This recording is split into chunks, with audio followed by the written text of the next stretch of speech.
Our next presenter is Daniel O'Hara. He's from Marion, and he attends Linn-Mar High School. Daniel is the son of Rosemary and Timothy O'Hara, and his project is Multigenerational Playground.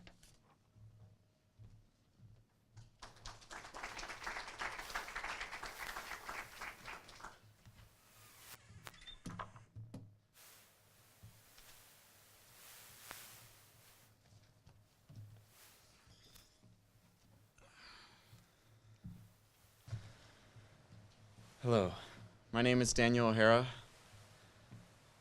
and I want to build a multi-generational playground for Robbins, which is my community. I want to build a multi-generational playground for my community because after visiting one of my community's care centers, I realized how often the seniors in the community are either forgotten or neglected by a majority of the community. In addition, with the exception of grandparents, children are often given an unattractive view of the prospects of old age and seniors in general, whether it is through their portrayal of fragility or their lethargy. I wanted to find a way to connect these seemingly separate worlds of the community whilst working against misconceptions which facilitate this age segregation. A multi-generational playground will bring together my community both now through community installation of progressive park equipment and in the future through the continued side-by-side use of the timeless playground by young and old. Most kids forget about the old folks, but nobody gets younger.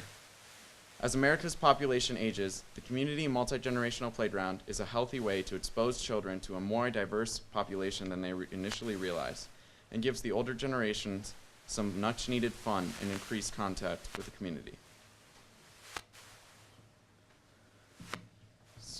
For initial research, falls are the leading cause of both fatal and non-fatal injuries among older adults, according to the Centers for Disease Control and Prevention. Whether you're climbing, pedaling, using the elliptical, or walking a trail, the most immediate benefits of multi-generational playgrounds are wellness-related. The best installations to help improve balance and minimize the risk of falls build muscle strength and tone, extend range and motion, and improve manual dexterity with equipment such as elliptical machines, static bites, and body flexors. A 2004 study by Finland's University of Lapland looked at a group of 40 seniors aged 65 to 81 who had access to a senior or multi-generational playground. After 3 months of regular use for 90 minutes a week, the study found across-the-board improvements in balance, speed, and coordination. Foreign cities such as Barcelona, which boasts a whopping 300 senior parks, which is about one for every town in the district, view their investment in multi-generational playgrounds as an investment in the health of their aging population. According to an article by Anne Brenoff for the Huffington Post, analysts estimate that 40 to 45% of the population in Spain will be retirees by 2050. Spending money on parts to keep that population alert and healthy, as the thinking goes, could save a lot in expensive healthcare costs. The United States will contain about 71.4 million people aged 65 or older in 2029, and we're equipped with little except a volatile healthcare plan.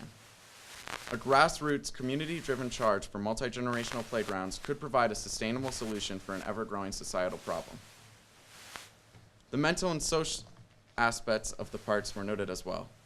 As adults age, they tend to become more fearful for their bodies.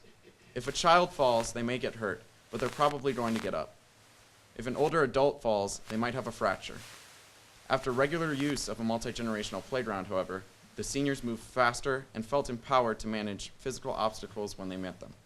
Like any playground, those built for senior or multi-generational use also serve as social hubs. Face-to-face and multi-user equipment makes them great places to meet people and make friends locally. And once you've connected, you're likely to show up again. They give older adults a place to congregate and socialize, which also combats loneliness. And when you take the multi-generational approach, this arrangement also gives adults something to do besides sit on a park bench while their kids or grandkids are playing. Children and seniors interact in ways they might not otherwise, providing an opportunity for children to encounter active senior role models.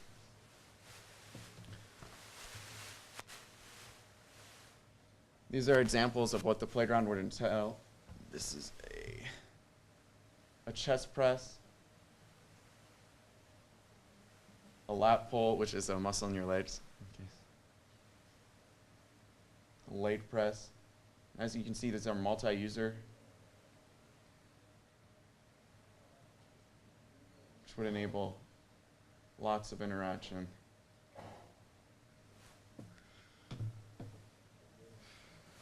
I originally projected the level pasture to the immediate east of the pavilion bordered by the walking path at my local park, making it easily accessible.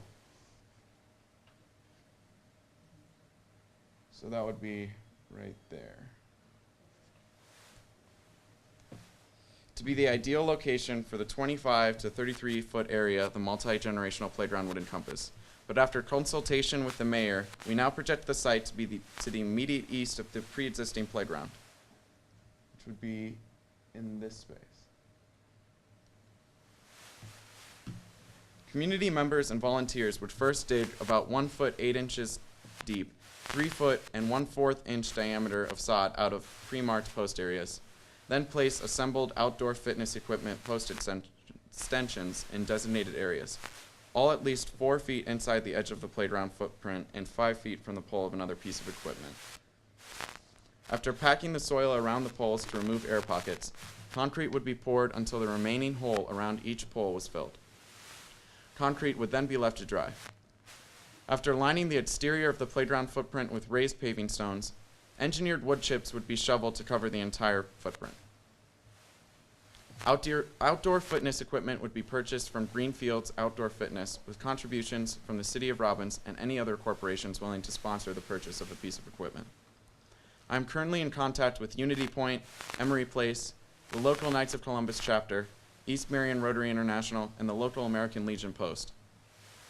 There are no state or federal regulations on the construction of fitness equipment at this time, but Greenfields voluntarily adheres to the codes regulating the construction of playgrounds. All equipment is constructed with high carbon steel with joints welding at least 2/5 to 1/2 inch thick. The bearings are made of cast steel with cast steel rollers and do not require relubrication. All parts are cold galvanized and applied with 2 coats of pure polyester powder for rust protection. An additional layer of powder is applied to all metal parts for ultraviolet protection. This 6-piece equipment set would serve 14 people at once, enough to satisfy the needs of a visit from a nearby nursing home without taking up too much square footage from the park already in place. Color of the sets would be green and tan, as to blend in with the already installed structures and with the park environment. About 0.7 cubic meters of S2 concrete would be needed for the post foundations, according to Concrete to You, an estimated $200. The estimated cost for the playground equipment and concrete would be about $7,800. As for surfacing, in keeping tradition with Robbins' existing playground, I propose the use of engineered wood chips, meaning the size and type of wood chips are controlled. Even though the surface is not bonded or poured, it does solve drainage issues, is in compliance with ADA, or Americans with Disabilities Act, meaning it is wheelchair accessible, complies with ASTM, or American Society for Testing and Materials Standards for safety, meaning falls will not be inherently harmful, and is one of the most cost-effective sustainable playground surfaces available, which cost around $2 per square foot according to PlaySafe Surfacing Incorporated. The estimated cost for surfacing would be $1,650. All shovels, wheelbarrows, and other material movers would be provided by members of the community and volunteers. An estimated total cost for materials would be around $10,000. The City of Robbins and the Civic Club have pledged $5,000, with the other estimated $5,000 to be gained through fundraising and donations. The current projected build date is June or July of 2018.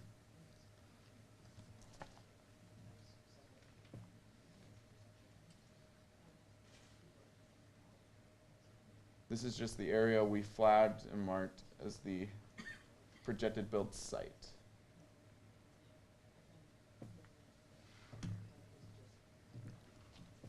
The first word of the City of Robbins motto is community. After presenting this project to the City Council and later the Civics Club, they reported that they were confident the community could come together for this cause, as they had similarly assembled the existing children's playground at East Knoll Park, one of the largest community involvement projects the city has seen. I plan to further inspire involvement by contacting Robbins businesses and organizations for support and holding fundraisers at future community outreach activities sponsored by the Civic Club. As an example, that would be Robbins Roundup, the local Bluegrass Festival, and others, as well as contact care centers in the community. Herbert Hoover once said that for America to survive, it would need more uncommon men from all walks of life. I think we can pull those uncommon men who just need a little bit of push and leadership from the existing Robbins community. I believe with the support of the City of Robbins in gaining broad citizenship participation and examples of use set by community care centers such as Emery Place, a multi-generational playground would serve to strengthen the bonds between the different generations in my community. Thank you.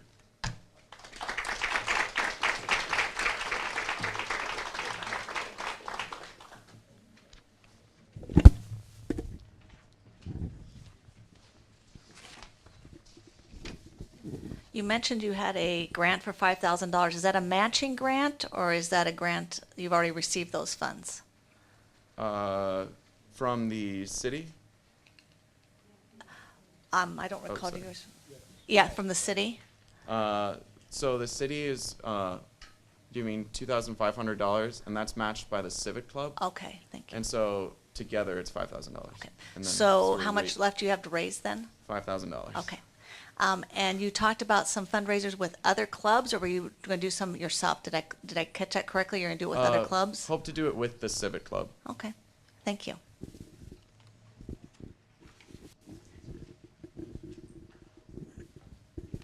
Have you talked to the senior centers or senior citizens in terms of their desire to use the play equipment?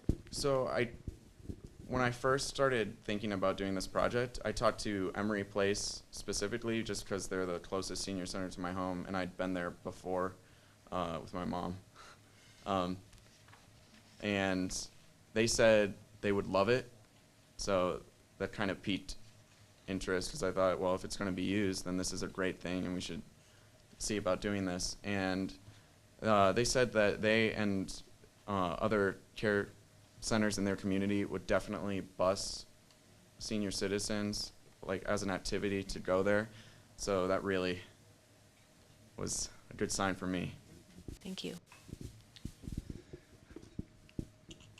Are you depending on the young people to just be there already? And if they are there, are you wanting them to be in the general area that are exercising? Do you want them on that equipment with those senior citizens? And how are you going to forge that might be stereotypical barrier that might be there?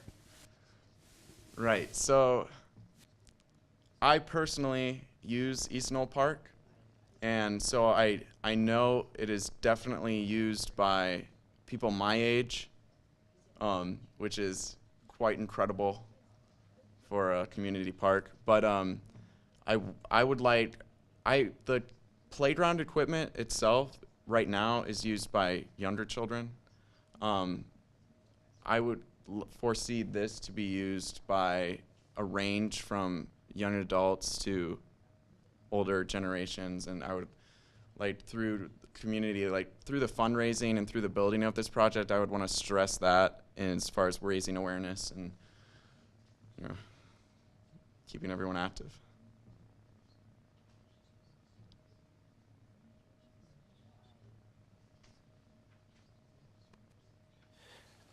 How far along did you get in the project compared to where you had hoped to get it to by the end of the summer? So when I started this project and I started talking to the city, I didn't really have a full concept of just like how big of a project this would be. So some challenges were meeting cycles. Like I had to schedule a time that worked with a very involved community and city, be ready for those meetings as well. And also funding cycles, because the city funds like every year, they set a new budget.